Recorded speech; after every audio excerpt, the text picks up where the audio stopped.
പ്രേക്ഷകർക്കും നമസ്കാരം. ചിരിയുടെ പുത്തൻ ഭാവങ്ങൾ മത്സര ചരടിൽ കോർത്തുകൊണ്ടുള്ള ഫൺസ് അപ്പോൺ എ ടൈമിന്റെ ഒരു പുതുപുത്തൻ എപ്പിസോഡിലേക്ക് ഏവർക്കും സ്വാഗതം. നമ്മുടെ ഈ ചിരി മത്സര യാത്ര തുടങ്ങുമ്പോൾ നമ്മുടെ സ്വന്തം സാരഥിയെ ഞാൻ ഈ വേദിയിലേക്ക് സ്വാഗതം ചെയ്യുകയാണ്. നമുക്ക് ഏറെ പ്രിയമുള്ള ശ്രീ രമേശ് പിഷാരടി. വെൽക്കം രമേശ് ചേട്ടാ. നമ്മുടെ the most special guest, the legendary director Siddique sir. നമ്മുടെ ഇന്നത്തെ എപ്പിസോഡിലെ പെർഫോമിംഗ് കണ്ടസ്റ്റന്റ്സിനെ വേദിയിലേക്ക് സ്വാഗതം ചെയ്യുകയാണ്. And they are Sudhan Kaiveli and Krishnakumar.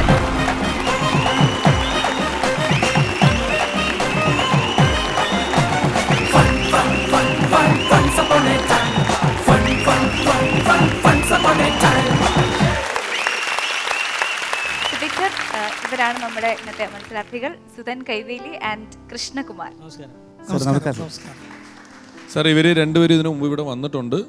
ഇന്ന് തീപാർ ഇവരുടെ ഒരു പ്രകടനം കണ്ടിട്ട് എനിക്ക് അങ്ങനെയാണ് തോന്നുന്നത്. രണ്ടുപേരും മിടുക്കന്മാര്. മാമ, ഇവർക്ക് സമയം കൊടുക്കാറായോ? ശരി, അപ്പൊ മത്സരത്തിലേക്ക് കടക്കുവാണ്. ആദ്യം പെർഫോം ചെയ്യുന്നത് സുധൻ ചേട്ടനാണ്. Over to his performance. ഞാൻ ഇന്ന് പറയാൻ പോകുന്നത് എൻ്റെ നാട്ടിലൊരു വാസുവേട്ടനെ കുറിച്ചാണ്. വാസുവേട്ടനെ എല്ലാവരും സ്നേഹത്തോടുകൂടി സകല കലാ വാസു എന്നാണ് വിളിക്കുക. വാസുവേട്ടൻ ഈ പേര് വിളിക്കുന്നത് വലിയ ഇഷ്ടമാണ്. വാസുവേട്ടനുണ്ടല്ലോ, ചില സ്റ്റേജിൻ്റെ പിന്നിലൊക്കെ പോയി സ്ലിപ്പ് കൊടുക്കും. എന്തിനാണെന്നറിയോ? പേര് അനൗൺസ് ചെയ്യാൻ വേണ്ടി. സകല കലാ വാസു ഈ സ്റ്റേജിൻ്റെ പരിസരത്തെങ്ങാനും ഉണ്ടെങ്കിൽ ഇവിടെ എത്തേണ്ടതാണ്. ഇത് കേട്ട് മൂപ്പറയ്ക്കുന്ന പുളകം കൊള്ളും. പിന്നെ ഭയങ്കര റെസ്പെക്റ്റാണ്. വിനയ കുനിയൻ എന്ന് വേണേ പറയാം. ഇങ്ങനെ കുനിഞ്ഞുകൊണ്ടിങ്ങനെ റെസ്പെക്റ്റ് ചെയ്യും. ഇപ്പോൾ ഇദ്ദേഹം ബൈക്കുമ്പിലൊക്കെ വരുന്ന സമയത്ത് എല്ലാവരും മാറിക്കളിയും. എന്താണെന്നറിയോ? രണ്ട് കൈയും വിട്ട് റെസ്പെക്ട് ചെയ്ത് കളിയും. അതുകൊണ്ട് എല്ലാവർക്കും പേടിയാണ്. അങ്ങനെ കുനിഞ്ഞ് അദ്ദേഹത്തിന് നട്ടിൽ നിന്ന് 2 ഓപ്പറേഷൻ ഇപ്പോൾ അടുത്ത കാലത്തായിട്ട് ചെയ്തത്. പിന്നെ കല്യാണ വീടുകളിലെത്തുമ്പോൾ മഹാവിഷ്ണു തൊട്ടാണ്ടാവുക. ഇങ്ങനെ ഇതെന്താ പറയുക, സുദർശന ചക്രമല്ല സാറേ, ഇത് സീഡിയാ. കരോക്കെ പാടാനില്ല. കരോക്കെ പാടാൻ അവസരം കിട്ടിയില്ലെങ്കിലുണ്ടല്ലോ, മൂപ്പർ മിമിക്രി അങ്ങ് കളിക്കും. മിമിക്രിയിൽ മെയിൻ ഐറ്റം എന്ന് പറഞ്ഞത് ജയൻ സാറ സൗണ്ട്. ജയൻ സാറ സൗണ്ടിന് അദ്ദേഹത്തിന് അരിയൊക്കെ വലിയൊരു പ്രത്യേകത ഉണ്ട്. 2 തവണ നമ്മൾ അദ്ദേഹത്തിൻ്റെ ശബ്ദം രജിസ്റ്റർ ചെയ്യും. 2 തവണ നിൽക്കടാ, നിൽക്കാൻ, ഇരിക്കടാ, ഇരിക്കാൻ എന്ന് പറഞ്ഞു. അങ്ങനെ വാസുവട്ട മിമിക്രി കളിച്ചപ്പോൾ മിണ്ടല്ലടാ, മിണ്ടാൻ പറഞ്ഞു. വാസു, ഇനി നീ മിമിക്രി കളിക്കണ്ട, നീ പാട്ടിൽ കുറച്ച് കോൺസെൻട്രേറ്റ് ചെയ്തോന്ന് പറഞ്ഞു. അങ്ങനെ മൂപ്പർ പാട്ട് പഠിക്കാൻ തുടങ്ങി. പാട്ട് പഠിക്കുമ്പോൾ ക്ലാസിക്കലാകുമ്പോൾ കുറച്ചും കൂടി നല്ലതല്ലേ എന്ന് മൂപ്പർക്ക് തോന്നി. അപ്പോൾ മൂപ്പർ ക്ലാസിക്കൽ പഠിക്കാൻ തുടങ്ങി. പല സ്ഥലത്തുനിന്നും പ്രാക്ടീസ് ചെയ്യും. ഒരു ദിവസം ബാത്റൂമിൽ നിന്ന് മൂപ്പർ ക്ലാസിക്കൽ പ്രാക്ടീസ് ചെയ്യാൻ തുടങ്ങി. ഏതാണെന്നറിയോ? ഗംഗേ ഗംഗേ ഇതിങ്ങനെ പോകുന്നുണ്ട്. ഓ, വാസുവിൻ്റെ പ്രാക്ടീസ് തുടങ്ങി. ഓ, വാസുവിലെ പ്രാക്ടീസ് ചെയ്യുന്ന പുറത്തുനിന്ന് ഇങ്ങനെ എല്ലാവരും പറയുന്നുണ്ട്. ഡ്യൂറേഷൻ പിടിക്കണമല്ലോ. ഒരു സൗണ്ട് കേട്ടു. എന്താ പറ്റിയോ? ബാസു, ബാസു, ബാസ്, ബാസു, ബാസു. ഒരു മുണ്ടാട്ടമില്ല. അങ്ങനെ ഡോറ് പൊട്ടിച്ച് വാസുവിനെ പുറത്തെടുത്ത് നടക്കുമ്പോൾ ശ്വാസം അങ്ങോട്ടും ഇല്ല ഇങ്ങോട്ടും ഇല്ല. ഇങ്ങനെയാണ്. അങ്ങനെ എല്ലാവരും പുറത്തെടുത്ത് മൊയ്തൂക്കാൻ്റെ കാറ് വന്ന് മൊയ്തൂക്കാൻ്റെ കാറിൽ കയറ്റി ഹോസ്പിറ്റലിലേക്ക് എന്ന് പറഞ്ഞിങ്ങനെ പോന്നാ. അപ്പോൾ കുറച്ച് ഹമ്പ് എന്ന് പറഞ്ഞാൽ ഇങ്ങനെ ഭാര്യ വെതറേ ഹമ്പാ. ഹമ്പുമ്പൽ എത്തുമ്പോഴത്തേക്ക് തുടിയിൽ ഉണരും ത്രിപുട തേട്ടു തുയിൽ ഉണർന്നു പാടി എൻ്റെ എന്ന് പറഞ്ഞു. അപ്പോഴത്തേക്ക് മൊയ്തൂക്ക വണ്ടി അവിടെ ചവിട്ടി. വാസു ഓണായി. അങ്ങനെ തിരിച്ച് വീട്ടിലേക്ക് പോകുന്നു. കൃഷ്ണകുമാർ, നമസ്കാരം. ഇപ്പം മഴക്കാലമാണ്. അപ്പം മഴയത്ത് നമ്മൾ ഇറങ്ങിക്കഴിഞ്ഞ് കഴിഞ്ഞാൽ നമുക്കെല്ലാം മഴേനെ നമ്മൾ പ്രാകും. കാറ് എടുത്ത് ഇറങ്ങുമ്പോഴേക്കും മഴ, അല്ലെങ്കിൽ തുണി ഉണക്കാണെടുക്കും മഴ. അങ്ങനെ മഴേനെ കുറിച്ച് നമ്മളെല്ലാം പ്രാകും. അപ്പോൾ എൻ്റെ ഒരു സുഹൃത്തുണ്ട്, അവൻ പറയാ, എടാ നമ്മളിങ്ങനെ മഴയെ പ്രാവരുത്, മഴയൊക്കെ ആസ്വദിക്കണമെങ്കിൽ ഉണ്ടല്ലോ കഞ്ചാവ് വലിക്കണം. അപ്പോൾ അവൻ അങ്ങനെ ഇപ്പോൾ കഞ്ചാവ് വലിച്ചിട്ടാണ് എല്ലാം ആസ്വദിക്കുക. ഇപ്പോൾ അവൻ്റെ അവസ്ഥ എന്താണെന്നറിയോ? മഴയത്ത് നിർത്തിയ വെയിലാന്ന് പറയും, വെയിലത്ത് നിർത്തിയ മഴയെന്ന് പറയും. ഇതാണ് ഇപ്പോൾ അവൻ്റെ അവസ്ഥ. അപ്പോൾ ഇങ്ങനെ ഇവന് മരണം, ആത്മഹത്യ എന്നൊക്കെ ഭയങ്കര ചിന്തയാണ്. അപ്പോൾ ഒരു ദിവസം ഞാൻ സാധാരണ ഒരു 9:30 ഞാൻ വീട്ടിലെത്തും രാത്രി. പക്ഷേ ഒരു ദിവസം 2 മണിയൊക്കെ ആയി. അപ്പോൾ അമ്മ ഭയങ്കര ദേഷ്യം വന്നു. എവിടെയാണോ എത്ര നേരം എന്നൊക്കെ പറഞ്ഞാൽ എന്നെ ചീടായി, ഭയങ്കര ദേഷ്യം. അമ്മയുടെ ഉറക്കൊക്കെ കളഞ്ഞ് എൻ്റെ ദേഷ്യത്തിൽ നിൽക്കുക. അപ്പോൾ ഞാൻ അതെ, നമ്മുടെ വിനീഷ് മരിക്കാൻ വേണ്ടി വിഷമൊക്കെ കഴിച്ച് അങ്ങനെ ആശുപത്രിയിലൊക്കെ ആയിട്ട് ഞാൻ ഇപ്പോൾ അതാണ് വൈകിയത്. എന്നിട്ട് അമ്മയുടെ മനസ്സും ഉറക്കത്തിൻ്റെ പ്രശ്നമാണ് കേട്ടോ ദേഷ്യം വന്നത്. എന്നിട്ട് മരിച്ചവൻ ഇല്ല, മരിച്ചില്ല. അതെയാ? അപ്പോൾ എവിടുന്ന വിഷം വാങ്ങിയേ? അതാ പോലീസ് സ്റ്റേഷൻ്റെ അവിടുത്തെ രാസവളം കടയിൽ അവിടുന്ന്. ഇനി മുതൽ അവിടുന്ന് വാങ്ങണ്ട, അവിടുത്തെ വിഷം അത്ര കാര്യമില്ലാന്ന്. പിന്നെ ഇവൻ്റെ കാര്യം എന്ന് വെച്ചാൽ ഇവന് നമുക്കൊക്കെ അറിയാം, നമ്മളൊക്കെ പലരും സ്കൂളിൽ പഠിച്ചിട്ടുണ്ടെങ്കിലും കോളേജിൽ പഠിച്ചിട്ടുണ്ടെങ്കിലും ചിലർക്ക് ചില വാക്കുകൾ അറിയില്ല. അപ്പം എന്ന പോലെ ഇവന് എന്നാൽ ചില ഇംഗ്ലീഷ് വാക്ക് എല്ലാവർക്കും അറിയുകയും ചെയ്യാം. അപ്പോൾ കലാപരിപാടി ബുക്ക് ചെയ്യാൻ പോയാൽ ഗാനമേളയായാലും ഡാൻസ് ആയാലും നമ്മൾ സ്ഥിരം കേൾക്കണ കമ്മിറ്റിക്കാരൊരു ഡയലോഗ് ഉണ്ടല്ലോ, അപ്പോൾ അതുപോലെ ഇവനും പറയാം. അപ്പോൾ ഗാനമേളയ്ക്ക് 2 ഫീമെയിൽ എന്തായാലും വേണം കേട്ടോ എന്ന് പറയാം, അല്ലെങ്കിൽ സിനിമാറ്റിക് ഡാൻസ് 3 ഫീമെയിൽ എന്തായാലും വേണം. അപ്പോൾ ഈ ആണായിട്ടുള്ള ആർട്ടിസ്റ്റിനെ എന്താ പറയാന്ന് ഇവന് അറിയില്ല. അപ്പോൾ ഒരു ദിവസം ബുക്ക് ചെയ്യാൻ വേണ്ടിയിട്ട് വിളിച്ചിട്ട് പറയാം, അതെ 3 ഫീമെയിലും 4 ആൺമയിലും വേണം. അതുപോലെ ഇതിൻ്റെ പുല്ലാങ്കുഴൽ വായിക്കുന്ന പരിപാടിയുണ്ട്. അപ്പോൾ പുല്ലാങ്കുഴൽ അങ്ങനെ ഗംഭീര വായനൊന്നുമല്ല, പി പി എന്നൊക്കെ പറഞ്ഞാൽ വായിക്കില്ല. പക്ഷേ ഇവൻ്റെ മനസ്സിൽ അത് ഗംഭീര ഗംഭീര പുല്ലാങ്കുഴൽ വായനയായിട്ടാണ് പുള്ളിയുടെ മനസ്സിൽ. അപ്പോൾ പുള്ളിയാണെങ്കിൽ വൈകുന്നേരം പണിയൊക്കെ കഴിഞ്ഞ് വന്നിട്ട് ഇത് വായിക്കും. അപ്പോൾ സന്ധ്യയ്ക്ക് ഇരുന്നിട്ട് ഇങ്ങനെ പുല്ലാങ്കുഴൽ വായിക്കും. അപ്പോൾ അമ്മ പറഞ്ഞു, എടാ ഈ സന്ധ്യ ആകുമ്പോഴൊന്നും അവന് ശൂളം വിളിക്കും പുല്ലാങ്കുഴലൊന്നും വിളിക്കരുത്, അങ്ങനെ പാമ്പുകൾ വരും, മനസ്സിലായ? അപ്പോൾ അവൻ പറയാം, അമ്മയ്ക്ക് വിവരമില്ല, പാമ്പിന് ചെവി കേൾക്കില്ല, അതറിയുമെന്ന്. അപ്പം പറയാം, അത് ചിലപ്പോൾ ശരിയായിരിക്കും, പാമ്പിന് ചെവി കേൾക്കുകയാണെങ്കിൽ എന്നേ വന്ന് നിന്നെ കൊത്തൽ കഴിഞ്ഞു. പിന്നെ നമുക്ക് പരീക്ഷ, ഈ കോളേജിലായാലും സ്കൂളിലായാലും പരീക്ഷ ഒരു ഭയങ്കര സംഭവമാണ്. അപ്പം ഞാനും പരീക്ഷ എഴുതാൻ അറിയാമല്ലോ, ഡെസ്കിൽ 2 പേര് ഇങ്ങനെ ഇരിക്കും, അതുപോലെ ഇടയിൽ ഒരാളുണ്ടാവും, ബാക്കി 2 ക്ലാസ്സുകാർ ഞങ്ങളിങ്ങനെ ഇരുത്തിണ്ടാവും. അപ്പോൾ എൻ്റെ അപ്പുറത്തിരിക്കണം അവൻ കുറേ നേരമായിട്ട് പോക്കറ്റിൽ നിന്ന് എന്തോ തുണ്ടെടുക്കാനായിട്ട് ശ്രമിക്കും. അപ്പോൾ ടീച്ചർ ഇങ്ങോട്ട് വരും. ടീച്ചർ ഈ ഇഞ്ചി മഞ്ഞളൊക്കെ നട്ട് മുളച്ചോ നോക്കാൻ വരുന്ന പോലെ ഇടയ്ക്കിടയ്ക്ക് നമ്മുടെ അടുത്തേക്ക് ഇങ്ങനെ വരും. അപ്പോൾ ഇവൻ പോക്കറ്റിന് കൈ അങ്ങോട്ട് തന്നെ വയ്ക്കും. പക്ഷേ ടീച്ചർ അവസാനം എന്തെന്ന് അറിയോ, ഇനി എന്തെങ്കിലും പരീക്ഷ ജയിച്ചോട്ടെ എന്ന് ടീച്ചർ അങ്ങോട്ട് മാറി. അപ്പോഴാണ് ഇവനെ പോക്കറ്റിന് തുണ്ടല്ല എടുക്കുന്നത്, കുറച്ച് ഹാൻഡ്സ് എടുത്ത് കൈ ആയിട്ടിരുന്ന് പരീക്ഷ എഴുതുന്നു. ഓക്കെ, ഇനി സുധൻ ചേട്ടൻ. ഒരു ദിവസം നേരം വിളിച്ച് നോക്കുമ്പോൾ എൻ്റെ നാട്ടിൽ ഒരു പോസ്റ്റർ എന്ന് പറഞ്ഞാൽ നമ്മളെല്ലാം കണ്ടൊരു പോസ്റ്റർ ഇല്ല. പക്ഷേ എൻ്റെ നാട്ടിൽ ഇത് ആദ്യമായിട്ടാണ്. പൈൽസ് അർശസ് പകന്തരം ഓപ്പറേഷൻ കൂടാതെ സുഖപ്പെടുത്തും ഡോക്ടർ ശാന്താറാം. ഇത് നാട്ടിലൊക്കെ വലിയ ചർച്ചയായി. പലരും പറഞ്ഞു ഇങ്ങനെ ഒരു ഹോസ്പിറ്റലിൽ വന്നിട്ടുണ്ട്. ഈ പൈൽസിൻ്റെ സംഭവം ഉള്ള ആൾ പലരും പറയൂല, കാരണം എല്ലാവർക്കും ഒരു മടി തന്നെയാണ് ഈ രോഗത്തിനെ പറ്റി പറയുക. പക്ഷേ അതൊന്നും വലിയ കാര്യമില്ല, കാരണം ഇപ്പോൾ ഒരുപാട് ആളുള്ള അസുഖമാണ്. എന്നാലോ നമ്മുടെ നേരത്തെ കഥാപാത്രം വാസുവേട്ടന് പൈൽസിൻ്റെ ഒരു പ്രശ്നം വന്ന്. അപ്പോൾ വാസുവേട്ടൻ എല്ലാവരോടും പറഞ്ഞോളൂ, എനിക്കിങ്ങനെ പൈൽസിൻ്റെ പ്രശ്നമുണ്ട്, ഞാൻ എന്നാ കുഞ്ഞുമോനെ ചെയ്യേണ്ടി എന്ന് എനിക്കൊരു പിടുത്തവും കിട്ടുന്നില്ല. എല്ലാ വാസുവോ നമ്മളെ നാട്ടിൽ ഇപ്പോൾ ഒരു ക്ലിനിക്ക് വന്നിട്ടുണ്ടല്ലോ, എനിക്ക് ആടെ ഒന്ന് ചെന്നോക്കണമെന്ന് പറഞ്ഞ്. നീ ഒരു കാര്യം ചെയ്യും, നമ്മളെ ഭാസ്കരൻ മാഷ് അവിടുന്ന് ഓപ്പറേഷൻ നടത്തിയിട്ടുണ്ട്, നീ അതൊന്ന് ഭാസ്കരൻ മാഷോടൊന്ന് ചോദിച്ചു നോക്ക് അവിടുത്തെ സ്ഥിതി എങ്ങനെയാണ്. അപ്പോൾ 30 ദിവസം രാവിലെ തന്നെ ഭാസ്കരൻ മാഷ് എടുത്തെത്തി. മാഷേ എന്താ വാസു എന്ന് ചോദിച്ചു. ഒന്നുമില്ല മാഷേ, ഞാൻ ഇങ്ങനെ പൈൽസ് ഉണ്ട് എന്ന് പറയുന്ന കേട്ട് ഞാൻ അതിൻ്റെ എന്തെല്ലോ ട്രീറ്റ്മെൻ്റ് എല്ലാം നടത്തിയിട്ട് ഏടിയാണ് മാഷേ അത് എന്ന് ചോദിച്ചു. അതിതാ ഇവിടെയാ എന്ന് പറഞ്ഞു. പൈൽസ് പിന്നെ ഏടിയാടെ ഉണ്ടാവുക, ഏടിയാന്നോ? അല്ല മാഷേ, ഞാൻ ചോദിച്ചത് അതല്ല, ഏടിയനോ അത് നിങ്ങൾ എവിടുന്ന ഇങ്ങനെ ട്രീറ്റ്മെൻറ്റ് നടത്തിയെന്ന് ഞാൻ ചോദിച്ചതെന്നാണ്. അപ്പോൾ അത് നമ്മളെ പുതിയ ശാന്താറാമിൻ്റെ ഹോസ്പിറ്റലിൽ നിന്നാണ്. പക്ഷേ നല്ല ട്രീറ്റ്മെൻറ്റാണ് കേട്ടോ, നല്ല ട്രീറ്റ്മെൻറ്റാണ്. നീ ഒരു കാര്യം ചെയ്യും, അവിടെ ചെന്ന് നല്ല ഡോക്ടേഴ്സെല്ലാം നല്ല ക്യാരക്ടർ, സിസ്റ്റേഴ്സെല്ലാം നല്ല ക്യാരക്ടർ. പക്ഷേ ഒരു കാര്യം ചെയ്ത് ശ്രദ്ധിക്കണം വാസു, എന്താണെന്നറിയോ, ഇവരുണ്ട് പെട്ടെന്ന് ഉണങ്ങാൻ വേണ്ടിയിട്ട് 2 തുള്ളി മരുന്ന് അവസാനം ഉറ്റിക്കും. അത് ഇനി ഉറ്റിക്കണ്ടേ, അത് ഉറ്റിക്കണ്ട, ഉണങ്ങാൻ 2 ആഴ്ച എടുത്തോട്ടെ, അത് ഉറ്റിക്കുകയേ വേണ്ടെന്ന് പറഞ്ഞു. ഓക്കെ എന്ന് പറഞ്ഞ അയാൾ വന്നു. പിറ്റേന്ന് ഡോക്ടറെ അടുത്ത് വന്നു. ഡോക്ടറോട് പറഞ്ഞു, എനിക്ക് നാളെ തന്നെ ഇതിൻ്റെ ഓപ്പറേഷൻ ഒന്ന് ചെയ്യണം സാറേ, കാരണം വലിയ ബുദ്ധിമുട്ടാണ്. ഞാൻ ഇങ്ങനെ മാഷോട് ചോദിച്ചിട്ട് മാഷ് പറഞ്ഞു എന്നോട് നല്ല ട്രീറ്റ്മെൻറ്റാണ് ഇവിടുത്തെ എന്ന് പറഞ്ഞു. പക്ഷേ ഒരു കാര്യമുണ്ട് സാറേ, നിങ്ങൾ അവസാനത്തെ 2 തുള്ളി മരുന്ന് നിങ്ങൾ ഉറ്റിക്കണ്ട, ഉണങ്ങാൻ എനിക്ക് 2 ആഴ്ച എടുത്താൽ എഴുതില്ല എന്ന് പറഞ്ഞു. അപ്പോൾ ഡോക്ടറും സിസ്റ്ററും അങ്ങോട്ടും ഇങ്ങോട്ടും നോക്കി, അതെന്താ? അപ്പോൾ ഡോക്ടർ പറഞ്ഞു, ഓക്കെ നിങ്ങൾ നാളെ വന്നോ എന്ന് പറഞ്ഞു. അപ്പോൾ ഡോക്ടർ സിസ്റ്ററോട് ചോദിച്ചു, ഇല്ലടോ അതെന്തേനു, അതെന്താ അങ്ങനെ ഒരു അവസാനത്തെ മരുന്ന് എന്ന് ചോദിച്ചു. അപ്പോൾ സിസ്റ്റർ കുറച്ച് ആലോചിച്ചാലോ പറഞ്ഞ്, സാറേ അന്ന് മാഷെ ഓപ്പറേഷൻ നമ്മൾ നടത്തുമ്പോൾ കരണ്ട് പോയിനേനു, ഞാൻ മെഴുകുതിരി കത്തിച്ച് പിടിച്ചു അതിനേനു ലാസ്റ്റ് എന്ന് പറഞ്ഞു.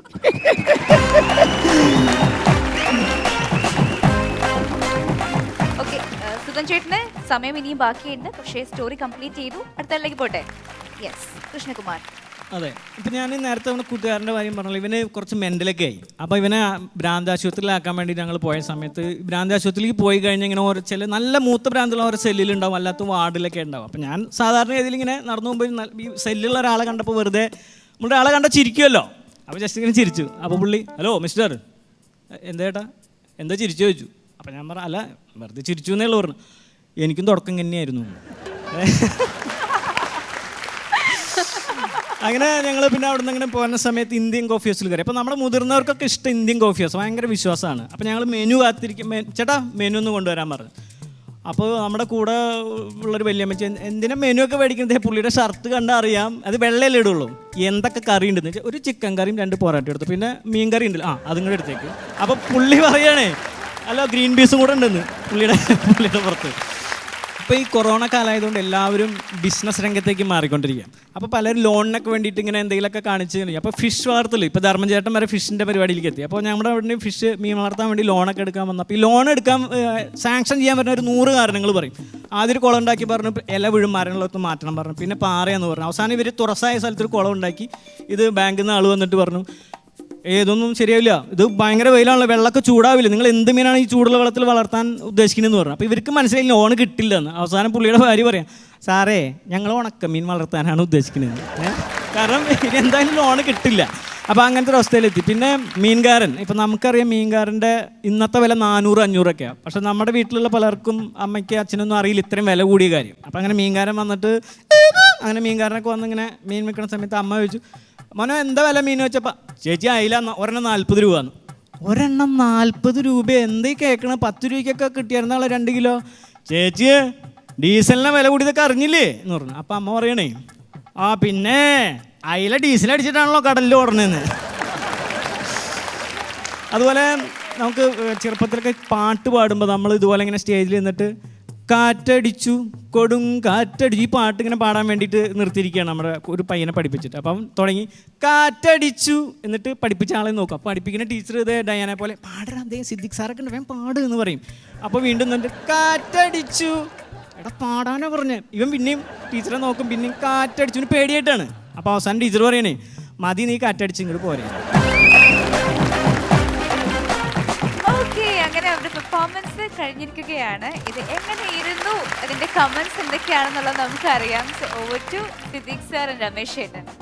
സിദ്ദിഖ് സാർ, രണ്ടുപേരുടെയും പെർഫോമൻസ് നന്നായിരുന്നു, നല്ല തമാശ ഉണ്ടായിരുന്നു, വളരെ ക്ലാരിറ്റിയോടുകൂടി രണ്ടുപേരും വ്യക്തമായിട്ട് പറഞ്ഞു. Thank you. അതിലാദ്യത്തെ കൺഗ്രാജുലേഷൻ. സുധൻ്റെ തമാശയിൽ എനിക്ക് ഏറ്റവും ഇഷ്ടപ്പെട്ടത് ഗട്ടർ ചാടുമ്പോൾ തുടിയിൽ ത്രിപുട കേട്ട്. Thank you sir. അത് വളരെ രസമായിരുന്നു. അതുപോലെ കൃഷ്ണകുമാറിൻ്റെ അയില ഡീസൽ അടിച്ചിട്ടില്ലേ ഓടുക എന്ന് അവിടെ നമുക്കൊരു അമ്മയെ കാണാൻ പറ്റും. കൃഷ്ണകുമാർ എണ്ണം കൂടുതലുണ്ടായിരുന്നു തമാശയുടെ, കുറേ എണ്ണം പറഞ്ഞു. ഒറ്റ ക്യാരക്ടറാണ് 2 എപ്പിസോഡുകളിലും വന്നത്. 2 എപ്പിസോഡിലും അയാളുടെ രസമുള്ള കഥകൾ തന്നെയാണ് പറഞ്ഞത്. മെഴുകുതിരിയുടെ മരുന്ന്, ലാസ്റ്റത്തെ 2 തുള്ളി മരുന്ന് ഇത്തിരി കഠിനമായിരുന്നു. 2 പെർഫോമൻസും ഗംഭീരമായിരുന്നു കേട്ടോ. ആദ്യമായിട്ടൊരു കഥയുടെ ആശയം സിദ്ദിഖ് സാറും ലാൽ സാറും പറഞ്ഞിട്ടുള്ളത് ഏത് പടത്തിൻ്റെയാണെന്ന് ഡയാനയ്ക്ക് അറിയാമോ? എനിക്കറിയില്ല. നമ്മളെല്ലാവരും ഇപ്പോഴും കാണുന്ന ചിരിക്കുന്ന ദാസനെയും വിജയനെയും ദുബായിലേക്ക് കടൽ കടത്തിയ നാടോടിക്കാറ്റിൻ്റെ കഥയും ആശയവും സിദ്ദിഖ് സാറിൻ്റെയും ലാൽ സാറിൻ്റെയുമാണ്. അത് നിങ്ങൾക്ക് ആരെങ്കിലും അറിയോ? അറിയത്തില്ല. അതൊന്ന് പറയൂ സിദ്ദിഖ് സാർ, അത് എത്തിപ്പെട്ടത്. ഞാൻ ലാലു ആദ്യമായിട്ടുണ്ടാക്കുന്ന ഒരു കഥയാണ് നാടോടിക്കാറ്റിൻ്റെ. ഞങ്ങളതിന് പേരിട്ടിരുന്നത് കാലില്ലാ കോലങ്ങൾ എന്നായിരുന്നു. അതിനകത്ത് പേര് ദാസനും വിജയനും അല്ല. അന്ന് സത്യേട്ടനും ശ്രീനിവാസനും അത് വാങ്ങിച്ചിട്ട് നമ്മുടെ സ്റ്റോറി ഐഡിയ എപ്പോഴും ടൈറ്റിലുണ്ട്, സ്റ്റോറി ഐഡിയ. അപ്പോൾ സിദ്ദിഖ് ലാൽ എന്ന് പറഞ്ഞ് കാണിക്കുന്ന ആദ്യം സ്റ്റോറി ഐഡിയ ആദ്യം വരുന്നത് അതാണ്, ഇതിൻ്റെ സ്റ്റോറി ഐഡിയ. അതാണ് ഞങ്ങളുടെ ആദ്യത്തെ.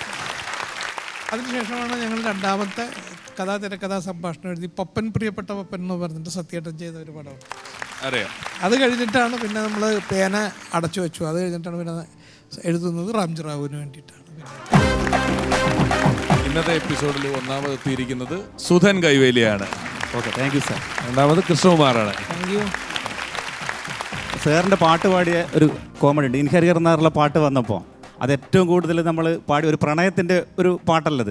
അങ്ങനെ കുറച്ച് പെൺകുട്ടിൻ്റെ പിന്നാലെ ഇവർ 4 പേരും പോകുന്ന അങ്ങനെ ഒരു പാട്ടല്ല. അപ്പോൾ ഞങ്ങളുടെ എല്ലാം മനസ്സിൽ നമ്മൾ പ്രോഗ്രാമെല്ലാം ചെയ്ത് വരുമ്പോൾ ഈ ഒരു പാട്ടാണ്. അപ്പോൾ ഞങ്ങൾ രാത്രി പ്രോഗ്രാമെല്ലാം കഴിഞ്ഞ് വരുന്ന ആ സമയത്ത് എൻ്റെ ഒരു സുഹൃത്തിന് ഒരു ലവ് ഉണ്ടായിരുന്നു. എപ്പോഴും പ്രോഗ്രാം കഴിഞ്ഞ് വരുമ്പോൾ ഈ ലവ് ഉണ്ടായിരുന്നു എന്ന് പറഞ്ഞിട്ട് സ്മോളിൻ്റെ തിന്നുള്ളൂ കാണിക്കുന്നത്. എൻ്റെ സുഹൃത്തിനൊരു ലവ് ഉണ്ടായിരുന്നുണ്ട്. ആ റോഡിലെത്തുമ്പോൾ സാറേ രാത്രി 1 മണിയല്ലാവുമല്ലോ, ആ സമയത്തൊക്കെ നമ്മളിങ്ങനെ പാട്ടൊക്കെ പാടിപ്പോവും. അപ്പോൾ റോഡിലെത്തുമ്പോൾ ഞാനും ഇവനും കൂടി ഏകാന്ത ചന്ദ്രികേ എന്ന് പറയുമ്പോൾ തേടുന്നതെന്തിനോ അങ്ങനെ ഒരു ദിവസം പാടി നോക്കുമ്പോൾ പെണ്ണിൻ്റെ ആങ്ങളെ ഇങ്ങനെ രാത്രി മൂത്രയ്ക്ക് വന്നിട്ടുണ്ട്. കുളിരിനോ കൂട്ടിനോ പറഞ്ഞാളോട് നമ്മൾ സമയബന്ധിതമുണ്ട്. കൃഷ്ണകുമാറും വേറെ എന്തോ ഒരു തമാശ പറയാൻ വന്ന പോലെ എനിക്ക് ഇടയ്ക്ക് തോന്നി. നിർത്തിയപ്പോൾ ഇനിയും കയ്യിലുണ്ട് കൃഷ്ണകുമാറിൻ്റെ ഒരെണ്ണം കൂടെ. അത് വേറൊന്നുമല്ല, ഈ എന്താ പറയുക, ഭാഷ എന്ന് പറയുമ്പോൾ ഈ കുട്ടികൾക്ക് കുട്ടികളുടേതായ ഒരു ഭാഷയുണ്ട്. ഇപ്പം നമ്മൾ വലുതായി കഴിഞ്ഞ് ചോറ് അല്ലെങ്കിൽ ബിരിയാണി പറയും. കുട്ടികളോട് എപ്പോഴും നമ്മൾ മാമു, വെള്ളത്തിന് ഇമ്പം കുടിക്കുക എന്നൊക്കെ പറയും.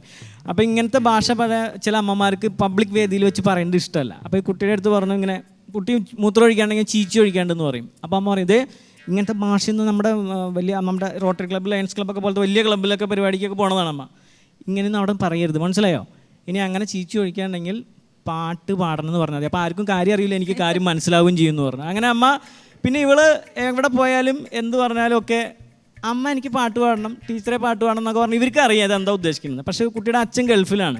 ആൾ 5 കൊല്ലം കഴിഞ്ഞിട്ടൊക്കെ വരണം. അപ്പോൾ പുള്ളിക്ക് അറിയില്ല ഇങ്ങനെ ഒരു ഭാഷ മോൾക്ക് ഉണ്ട് എന്നുള്ളത്. രാത്രി 12 മണിയാകുമ്പോൾ കുട്ടി അച്ഛനോട് പറയണേ, അച്ഛൻ എനിക്ക് പാട്ട് പാടണം. അപ്പം അച്ഛൻ ഈ നേരത്താ രാത്രി 12 നാളെ കാലത്ത് പാടാം. കുറച്ച് കഴിഞ്ഞപ്പോൾ വീണ്ടും അച്ഛൻ എനിക്ക് എന്തായാലും പാട്ട് പാടണം. അങ്ങനെ കുറേ നേരം പറഞ്ഞപ്പോൾ അച്ഛൻ പറയാം, എന്നാൽ മോളൊരു കാര്യം ചെയ്തു, അച്ഛൻ്റെ ചെവിയിൽ പതുക്കെ പാടിക്കണം.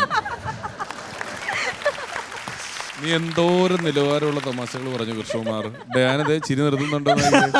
ഇങ്ങനെ പണ്ട് അതാത് നിലവാരത്തിലെത്തുമ്പോഴാണ് എന്തോരം തിളക്കമുള്ള കിന്നരിയുള്ള ഉടുപ്പിട്ടാലും സാരി എടുത്ത് വന്നാലും ഈ മൂത്രമൊഴിച്ചു എന്നൊക്കെ പറയുന്ന കോമഡി വരുമ്പോൾ ഒരു പ്രത്യേക സന്തോഷം ഡയാനയ്ക്കുണ്ട്. അപ്പൊ ഇങ്ങനെയുള്ള തമാശകളൊക്കെ കേട്ടാല് എന്നാണ്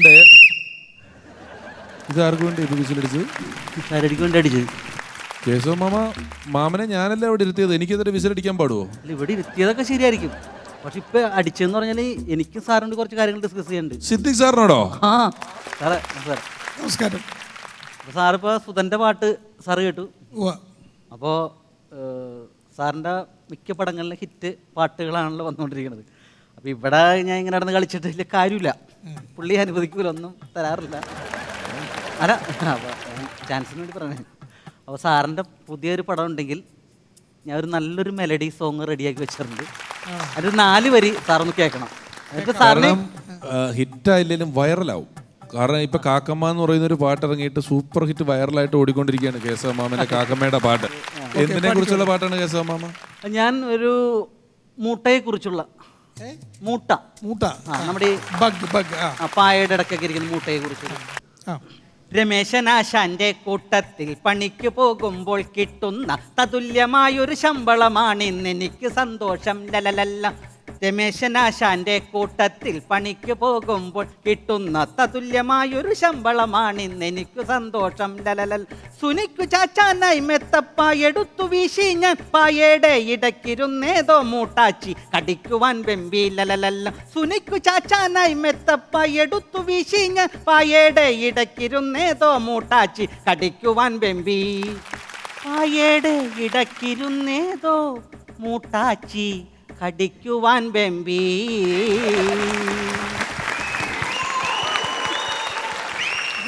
രചന സംഗീതം ഒക്കെ കേശവൻ. ഓ കൊള്ളാം, പാട്ട് നന്നായിട്ടുണ്ട്.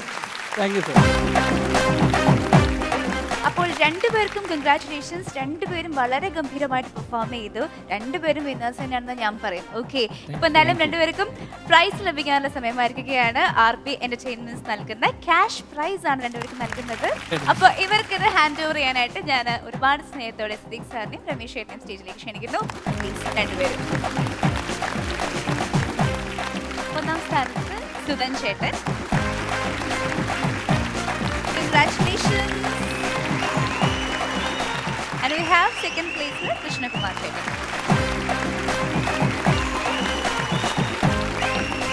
തമാശകൾ നിറഞ്ഞ ഒപ്പം മത്സരത്തിന്റെ ഒരു ആവേശം നിറഞ്ഞു നിന്ന Once Upon a Timeന്റെ മറ്റൊരു രസകരമായ എപ്പിസോഡ് ഇവിടെ പൂർണ്ണമാവുകയാണ്. വീണ്ടും കാണാം. Until then, bye.